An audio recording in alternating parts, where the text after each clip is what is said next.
जय हिंद फ्रेंड्स। आज मैं आपके सामने एक बहुत महत्वपूर्ण विषय पर बात करना चाहता हूं, आधुनिकीकरण। यह विषय हम सभी के लिए महत्वपूर्ण है क्योंकि यह हमारे समाज, अर्थव्यवस्था और संवैधानिक संरचनाओं को प्रभावित करता है।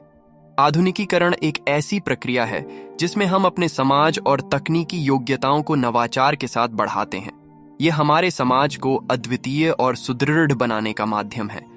आधुनिकीकरण के माध्यम से हमने विभिन्न क्षेत्रों में अद्वितीय प्रौद्योगिकियों का उपयोग किया है, जैसे कि जलवायु परिवर्तन, आधुनिक औद्योगिकी तथा सूचना प्रौद्योगिकी। ये सब विकास के माध्यमों के रूप में हमारे समाज को आगे बढ़ने में मदद करते हैं। आधुनिकीकरण के साथ साथ हमें समाज में सामाजिक परिवर्तन का भी समर्थन करना चाहिए। इसका मतलब है कि हमें समाज में समानता, सामाजिक न्याय और मानवाधिकार के प्रति सच्चा समर्थन देना चाहिए।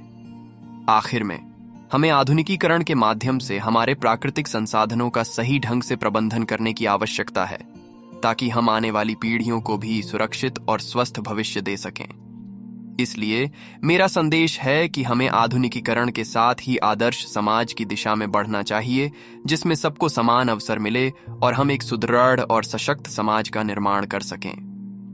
पश्चिमीकरण एक प्रक्रिया है जिसमें हम पश्चिमी दुनिया की विचारधारा, संस्कृति और तकनीक को अपनाने की कोशिश करते हैं।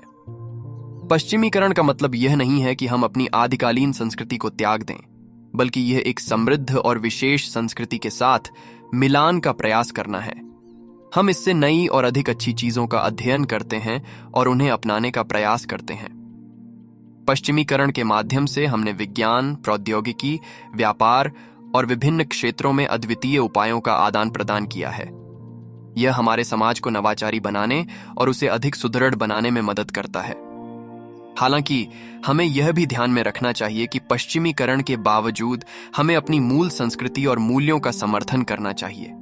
हमारी संस्कृति हमारी पहचान है और हमें इसे नष्ट नहीं करना चाहिए। संक्षेप में कहें तो पश्चिमीकरण एक महत्वपूर्ण प्रक्रिया है, लेकिन हमें इसे सावधानीपूर्वक और सही दिशा में अपनाने का प्रयास करना चाहिए। हमें अपने संस्कृति को बनाए रखने के साथ ही आधुनिक विचारधारा और प्रौद्योगिकी के साथ समृद्ध और मजबूत बनाने का काम करना चाहिए। हालांकि पश्चिमीकरण ने हमें कई अच्छी चीजें दिलाई हैं, हमें यह भी सोचना चाहिए कि इसके कुछ दुष्प्रभाव भी हैं। पश्चिमीकरण के बढ़ते प्रभावों के चलते कई समाजों में उनकी विशेष संस्कृति और परंपराओं का धीरे धीरे समाप्त हो रहा है। यह सांस्कृतिक विरासत की हानि को दरकिनार करने के साथ साथ समृद्धि की दिशा में भी बाधक हो सकता है। पश्चिमीकरण के कुछ पहलुओं में अर्थव्यवस्था की असमानता बढ़ सकती है, जिससे समाज के अंतर का बढ़ जाता है। यह कुछ लोगों को बेहद धनवान बना सकता है, जबकि दूसरों को गरीबी और विशेषज्ञता के अभाव में रहना पड़ सकता है। पश्चिमीकरण के चलते उपयोगिता की मांग ने पर्यावरण को भी प्रभावित किया है। उच्च उपयोगिता और प्लास्टिक संग्रहण की विशेषता से आउट ऑफ बॉक्स सोचने के परिणाम स्वरूप पर्यावरण की कई समस्याएं उत्पन्न हो रही हैं। पश्चिमीकरण के बढ़ते प्रभावों के चलते पारंपरिक सामाजिक संरचना में बदलाव हो रहा है। यह सामाजिक संतुलन को प्रभावित कर सकता है और छात्रों, युवाओं और परिवारों के बीच संघर्ष पैदा कर सकता है। इन दुष्प्रभावों के बावजूद हमें यह समझना चाहिए कि पश्चिमीकरण का निष्कर्ष यह नहीं है कि हमें पश्चिम के साथ साथ अपनी मूल संस्कृति, अर्थव्यवस्था और परंपराओं का समर्थन करना बंद कर देना चाहिए। हमें इसे संभालते हुए और सावधानी पूर्वक अपनाना चाहिए, ताकि हम सभी के लिए समृद्धि और संतुष्टि का माध्यम बन सके। भारतीय लोग पश्चिमीकरण से कैसे बाहर निकल सकते हैं और कैसे हम आधुनिकीकरण और पश्चिमीकरण के बीच का अंतर समझ सकते हैं? पहला कदम यह है कि हमें अपनी भारतीय पहचान को समझना होगा। हमें यह समझना होगा कि हम कौन हैं, हमारी संस्कृति क्या है और हमारे मूल्य क्या हैं। यह हमें पश्चिमीकरण के प्रति अधिक सजग बनाएगा। हमें यह समझना होगा कि संतुष्टि का मूल्य क्या है। पश्चिमी संस्कृति की अनुकरणा करने की बजाय हमें अपनी संस्कृति की मूल्यों और मूल तत्वों का समर्थन करना चाहिए।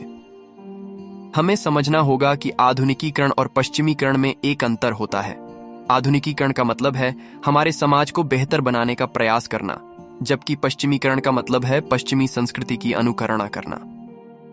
हमें स्वतंत्र विचारधारा को समर्थन देना चाहिए, जिसमें हम खुद सोच सकते हैं और अपने विचारों को व्यक्त कर सकते हैं, बिना किसी अनिवार्य प्रभाव के। शिक्षा हमारे सोचने के तरीके को प्रभावित कर सकती है। हमें विभिन्न दृष्टिकोणों से सीखने का प्रयास करना चाहिए और समझना चाहिए कि आधुनिकीकरण के क्या संतुष्टि देने वाले पहलू हैं और क्या हैं जो हमारी संस्कृति के साथ मेल नहीं खाते। इस प्रकार हमें यह समझना आवश्यक है कि हम आधुनिकीकरण की दिशा में बढ़ सकते हैं, जबकि हमारी भारतीय भविष्य को बचाने के लिए पश्चिमीकरण से बचने का तरीका हो सकता है।